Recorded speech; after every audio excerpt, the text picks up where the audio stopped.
Well, a live look at New Orleans as we come on the air right now. Tropical Storm Bertha churning off Louisiana coast, set to make landfall within the next 1 to 2 hours. You can see some dark clouds, but doesn't look like a whole lot of rain there yet. The effects being felt, though, along the Gulf Coast. Another live look right now. This is at Orange Beach, Alabama. So you can see the surf is already getting strong. And it still looks like there's a lot of people out there on the beach. I mean, I'm glancing at that shot right now. So let's bring in Mariel Ruiz. I'm Kara Soul. Thanks for joining us. We talk about tropical storms, tropical depressions, hurricanes. And a lot of times you're telling people, get off the beach, get away. This is a different sort of circumstance, or so it appears. So it appears. The image that we saw there off of Alabama, so that area is actually not going to see a direct impact. Okay. What they're seeing right now is the worst it's going to get there. Got it. Okay, yeah. That makes sense then. And with this system, Kara, it's really interesting because the bulk of the rain, we saw it in New Orleans, it doesn't look like it's raining. No. A bulk of the rain is off of the coast and will stay over open water. Okay. So this is not a big rainmaker for the Gulf Coast. But this is the latest. This is where you can see the rain. It's really off of the coast, and you can see some showers kind of streaming in there, Mississippi, Alabama. But as of the latest update this morning, still considered a tropical storm. Bertha has about 50-mile-per-hour sustained winds with gusts of 65. It's still 40 miles to the south of the Mississippi. So what we're watching here is the center of circulation, but the bulk of the rainfall is just to the south. And we're going to see this continue its westward track. When that happens, it'll make landfall. This will happen in the next hour or two. I just checked in with the National Hurricane Center. We have not seen landfall just yet, but again, it can happen at any minute at this point. Tropical storm warnings are in place from the Florida coastline, Mississippi, Alabama, and Louisiana, and this is because winds are expected to be over 40 miles per hour in this particular area. This is not something that's going to be a big widespread wind event either. And look at how it hugs the coastline here through this afternoon and evening, and as it makes its way into Houston, still could have 39, 40 mile per hour wind speeds, eventually considered a tropical low by the time it makes it into central Texas. But here's the thing, the rain potential is just not that high. It's about 1 to 2 inches along the coastline. What we'll most likely see out of this is the potential for some heavy rain in some spots, especially off of the coastline, maybe some high surf, which is what we saw in that Alabama webcam. And what we're also looking at are some winds that could cause some power outages. The heat is on for Texas and Louisiana. The widespread heat with the potential of power outages will be the most dangerous part of this tropical system. We'll take a closer look at our own excessive heat warning that is coming up here in just a few moments. Well, a number of states in the Northeast are surveying damage this midday after severe weather overnight. There are historic flooding in West Virginia, as well as tornadoes, damaging winds from Kentucky to Ohio and in New Jersey. And as you might imagine, that is impacting travel today. We take a live look at DFW Airport and Love Field.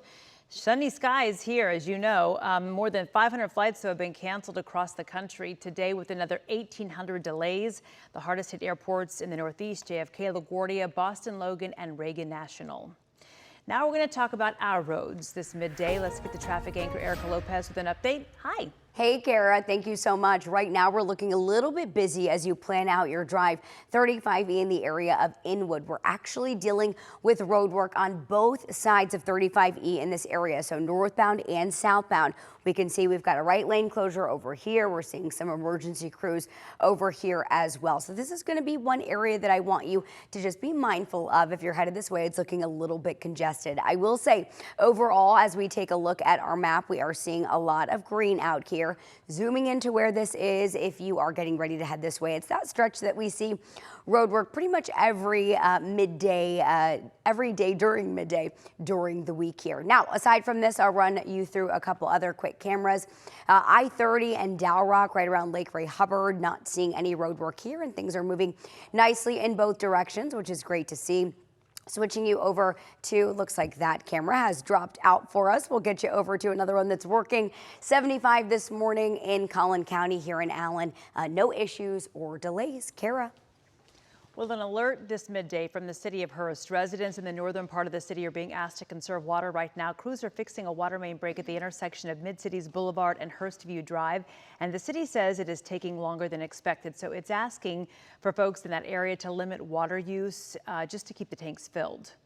Another developing story we're following for you. Plano police have now confirmed an officer-involved shooting in Carrollton. Investigators say officers were watching a group of people they believe are linked to a burglary case. They made contact with the group when police say the suspects started firing at officers. Police returned fire. 2 suspects were taken to the hospital, 4 arrested. No officers were hurt. Carrollton police are investigating that shooting while Plano police continue to work the burglary. A Carrollton soldier killed in action in the war with Iran this midday. Her body is back home on U.S. soil. President Trump on hand alongside Pvt Isabella Gonzales' family for the dignified transfer now as North Texas prepares to honor this hero. Our Morgan Young joins me with the latest developments. Morgan, I know you've been following this all morning. Yeah, Kara, I have. Good midday to you. Army Private Isabella Gonzales is one of 4 service members whose remains were returned to U.S. soil this morning. She and a 25-year-old soldier from Hawaii were killed Friday during an Iranian attack in Jordan. A 3rd service member who was initially reported missing in that attack was identified overnight and was returned this morning, along with the remains of a 4th soldier who was killed in a separate incident in Iraq. This is a video of President Trump heading to Dover Air Force Base this morning for the service. As is customary in a dignified transfer, the bodies were escorted and constantly attended to on the flight back. President Trump spoke to reporters about the significance of these moments. So we're going to honor them. And one of the hardest things to do, for me, it's one of the hardest things to do as a president, but has to be done. All I'm going to say is, we love you, we love your child, and that's what they are to them. They're their children. There's no games, no nothing. That's their child. And all you can do is throw out your heart. Thank you. Thank you very much. Last night, Pvt Gonzales was honored in her hometown of Carrollton. Veterans attended the city's council meeting to honor her, and the city says it will add her name to its Veterans Memorial. There is also a vigil expected for this weekend to honor her. We also know Pvt Gonzales is expected to be laid to rest at DFW National Cemetery. The American Legion is working to help coordinate her return home. Kara. Thank you, Morgan. President Trump is warning today that the U.S. will destroy 1 bridge or power plant each time Iran shoots at a ship in the Strait of Hormuz. The warning came after the U.S. carried out another wave of strikes in Iran overnight. Air defense has opened fire over the capital, Tehran. Iran launched a missile attack on a Jordanian city on its border. The Apollo Gallery at the Louvre Museum in Paris is now open for the first time in 9 months after that jewelry heist in broad daylight.